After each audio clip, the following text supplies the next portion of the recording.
All right, back on the Cummins with the front seal leak. As you can see, I already showed you how to get to this point. Air filter box, fan shroud, upper radiator hose, things like that. Let me show you real quick. I am going to have to remove the actual radiator because I'm not going to be able to fit my gun down there to get to that crank pulley bolts. So it's just better if I remove it. There's a lot of space right here, and you'll see once I take it off. First things first, these little clips right here, they're always a headache, but they're not that bad once you actually have done them. So remember, on these little clips right here, just pop it out with your flathead screwdriver, 45-degree angle or dikes, whatever you can use right there, and it has them off. And remember, there's this one, 2, 3, 4. And what that's going to do is that's going to take off this cover that's right above the radiator. And as you can see, there is a ton of space right there. There's a ton of space right there. So once I'm able to take that off, you're going to be able to have all that space to get to it. But there's a few things underneath you need to do. You can't just yank on the radiator and expect it to get off. It actually only has 2 bolts. One 13mm right there. I have already loosened this one. It's going to be ready to come off right now. And there's also another one right there. And as you can see, that one's already loose. I already have it loose. But there's more to it than just that. As you can see, the radiator hose is down there. Let me show you underneath. There's something you got to do underneath if you don't want any problems. Bear with me. Let me get this light on. Okay, so here underneath the radiator, it's going to be ready to come off. There's already got the lower radiator hose, which is actually about halfway up the radiator, as you can see it right there. Actually, it's a very good design. That is a really good design, and the reason being is if you see where that lower radiator hose, which is about halfway to the radiator, it's above the drain. And what that does, as you can see up there, you can see the radiator hose over there. What that does is when you drain this radiator, you don't get a tremendous amount of coolant coming out of there.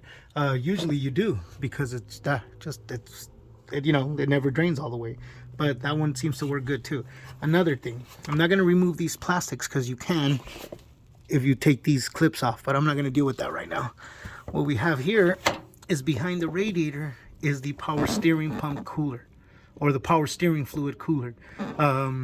That has to come out. As you can see, it's the bracketry for that is hanging on to the bottom of the radiator. It has 2 bolts with nuts holding on to it. I've already taken one bolt and nut off, and I've taken the nut off of this bolt right here, and it just comes right out. Okay, and this is how this thing comes out. You're just gonna see, back and forth. Same thing to this side, back and forth. There it is. There it is. Just move it on over to the side so it's out of your way, and there you go. There is your power steering fluid cooler, and now you have the space you need from back here, so you don't have any problems, or you're not yanking up on it and that thing is still hanging on to the radiator. Okay, let's get to it. Let me get this radiator out. I'm going to show you how.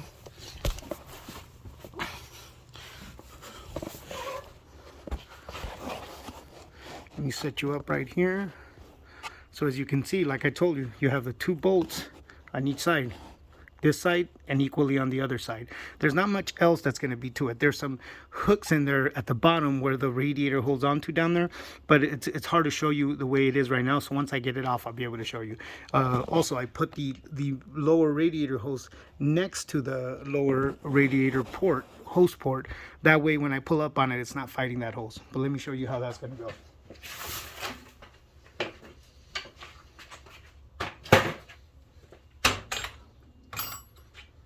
Bear with me. Just making sure these bolts are all the way out. This one's almost all the way out.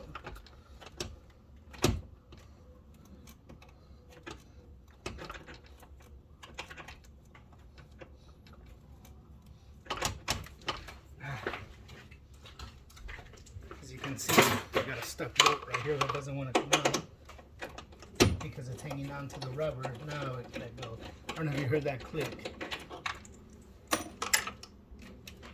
And then this one, which is pretty much all the way out.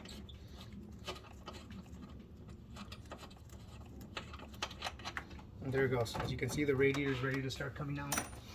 all you're gonna do is once you've removed all those things, it's right there.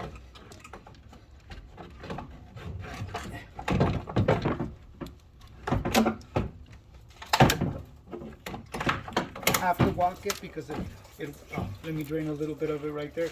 This AC hose right there wants to hang on to it. There it is.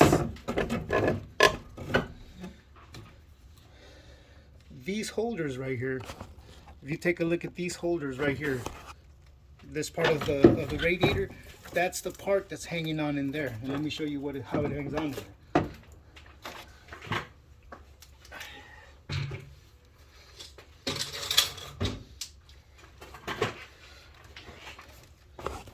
I was struggling with this AC hose because the radiator kept hooking underneath it. It's almost like somebody moved that radiator, that AC hose a little bit too close. There it is. See these brackets right here, these holes? That's where those notches that I just showed you on the radiator, let me show you. That part of the radiator right there, this section, goes into those notches in there, and all you have to do is lift up and lift back towards the engine and it'll come out. Okay, all right, let me get this belt off, let me get this crank pulley off, and we're gonna start inspecting right here to see what's going on. All right, talk to you guys in a bit.